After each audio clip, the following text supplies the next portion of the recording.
Arrgh. Hey guys, we are learning how to make balloon swords today. So we're going to start by making a basic loop twist sword. And then we will also learn how to make my favorite pirate sword. These are always so fun to make. So let's get started. We are going to start, as always, by twisting at the knot end first. Now, if you've already seen how to do the puppy dog, this will be very easy for you because it starts out almost exactly like the puppy dog. If you have not watched the puppy dog, you're welcome to go back and watch it, or you can just keep watching this and we'll figure out how to do it as we go along.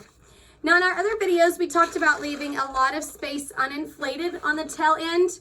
For this particular balloon, you don't need quite as much uninflated space. I still like to leave a little bit, but since there's not as many twists as most of our animals, for a basic sword, you don't have to have as much uninflated. All right, let's get started. So we're gonna start with this knot end first. We're gonna make a twist just like we would for our puppy dog's nose, but we wanna make sure that this is long enough that you can wrap your hand around it because this is going to be the handle of your sword.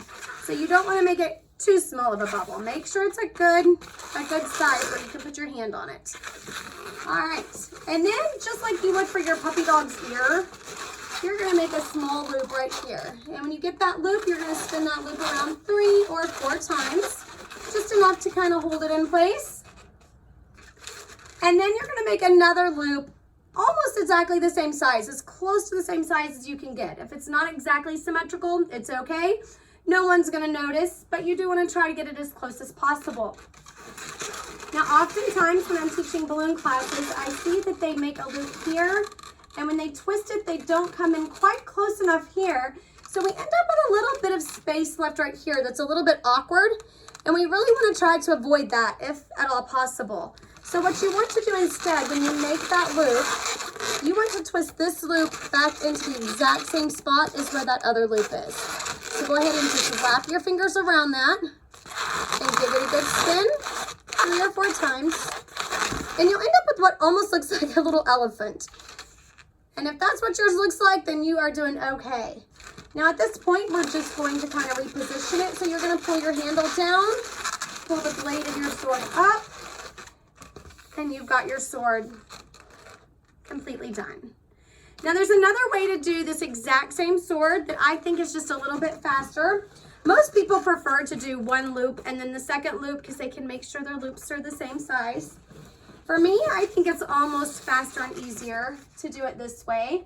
So instead of making a separate twist here for the handle, I really don't do that. I just go ahead and point the knot end up at the ceiling. I bring the tail end down. I skip enough space for my handle. And this loop, you want to make sure is a very large loop, and you want to make sure it's nice and soft. It really needs to be soft because we're going to kind of split that in half. So once I get a big loop made, I'm going to spin it 3 or 4 times to make sure it doesn't come undone.